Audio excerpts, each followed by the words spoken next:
Hi guys, today we're going to talk about solving compound inequalities. Now, we know compound from compound sentences in language arts, and remember, compound sentence is when we take two full sentences and we join them together, and that makes a compound sentence. A compound inequality is really similar. It's an inequality that's formed by joining two inequalities. Now, in language arts, we have a couple different kinds of compound sentences, right? We have a semicolon compound sentence, and we have a fanboys compound sentence. So in math, we also have two things. There's an and compound inequality, and then there's one that has or. Okay, so there's two different kinds of compound inequalities. You can join them using the word and, or you can join them using the word or. Let's take a look at how the and one works first.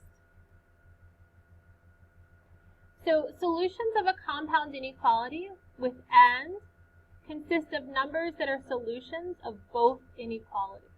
Okay, and what that means is the answer is going to be all the numbers that work for this one and for this one, okay? Because we're going to make this one an and. Not in Hebrew though.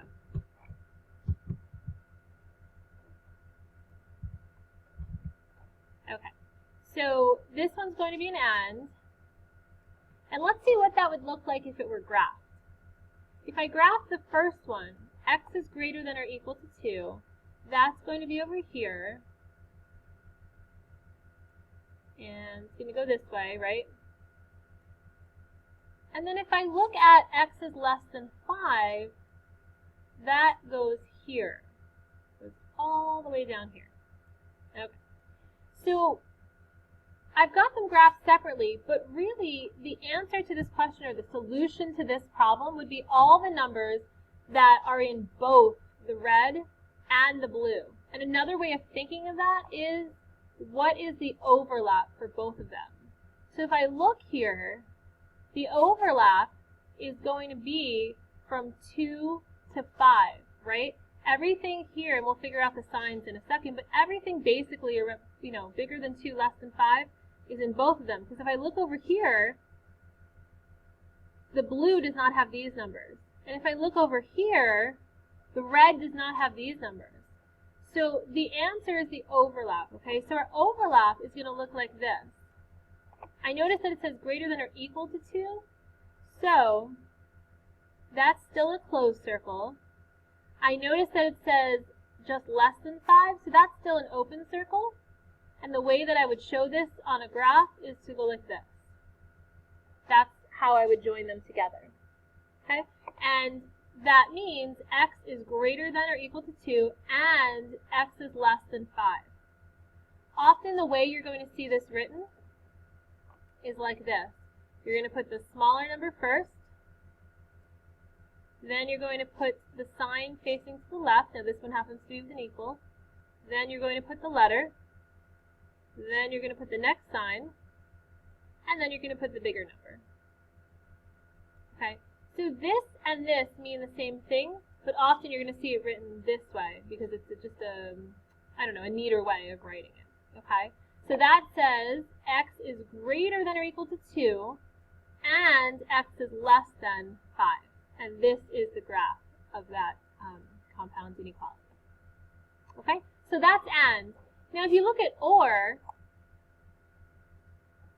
solutions of a compound inequality with or consist of numbers that are solutions of only one, right? And that makes sense. If you think of or, it just has to be one or the other. So let's look at this graph. If we look at y is less than or equal to negative 2 or y is greater than 1. If I look at a graph over here, y is less than or equal to 2 is going to be something like this. That's a crazy one, but you get the idea. And then if I look at y is greater than 1, that's going to be here with an open circle. So this one is or. I'm not looking for the overlap. I'm just looking for really both of them. So the way that I graph this one together, you see it says y is less than or equal to negative 2, or y is greater than 1. I do the -2 one, so closed circle, less than or equal to -2, open circle, greater than 1, and that's it. So here I'm just saying that the number has to be over here, or the number has to be over here. So you'll notice almost every number in the world, I mean not almost, but a lot of numbers in the world fit this. Really the only numbers that are not solutions of this particular compound inequality are the ones in here. So anything greater than -2, right, but less than or equal to 1. So everything else, all the numbers over here and all the numbers over here are solutions.